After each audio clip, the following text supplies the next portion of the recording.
আসসালামু আলাইকুম।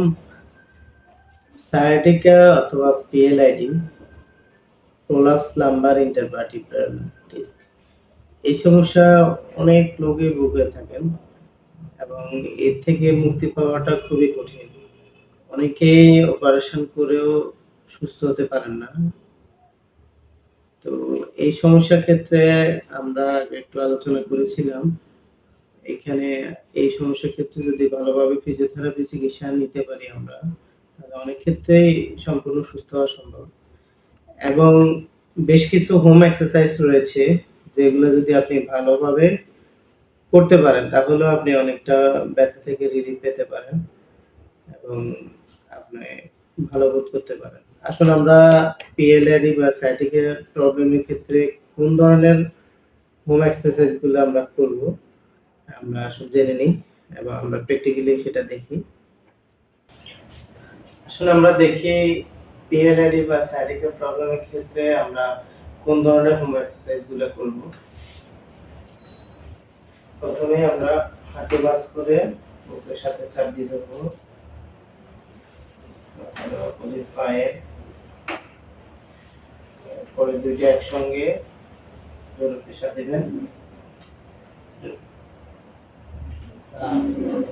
এভাবে 7-8 বার করার পরে আমরা নেক্সট ব্যায়ামটা করবো। এভাবে চেপে ধরে আপনি চেপে ধরেন, আমার দিকে চাপ দেন,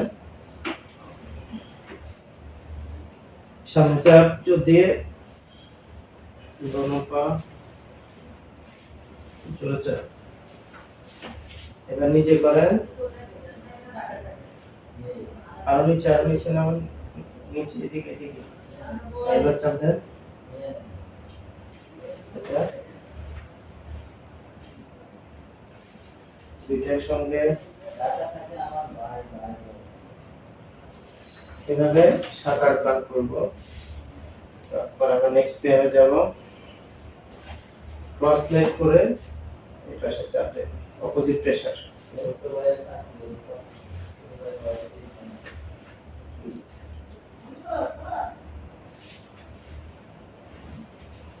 প্রেসার নিচে কিভাবে করতে দেখেন, এটা দিয়ে চাপ দিয়ে ধরেন, অপোজিট প্রেসার,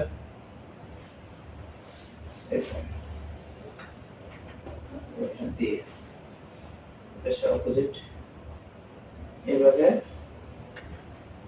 5-7 বার করব। তারপরে আমরা দেখি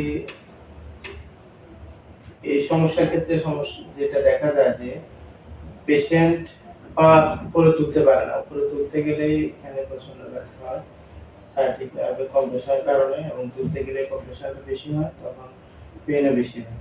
আমরা যতটুকু তুলতে পারে ওটুকু তোলার পরে চাপ দিতে বলবো নিচের দিকে। আপনি চাপ দেন নিচের দিকে, জোরে প্রেসার, রিল্যাক্স। আবার দেন, আবার এইভাবে 4-5 বার চাপ দেওয়ার পরে আমরা কি করব, স্ট্রেচিং করাবো। পায়ে স্ট্রেচিং কিছুক্ষণ স্ট্রেচিং করার পরে এটাকে রিল্যাক্স করব, এবং এরপরে দেখা যাবে যে উনি আগের থেকে বেশি তুলতে পারছেন। কারণ ওনার যে মাসেল টাইটনেস ছিল এখানে, নার্ভের উপর যে কম্প্রেশন, সেটা এই ব্যায়ামের দ্বারা কিছুটা রিলিজ হয় এবং আগের থেকে পেন কিছুটা কমে আসবে। সেম ওই পায়া করবে। তারপর বাসায় উনি কিভাবে করবে, কারো একজন হয়তো হেল্প নিবে, নিজে একা পারবে না, হয়তো তুলে প্রেসার দিতে বলবে।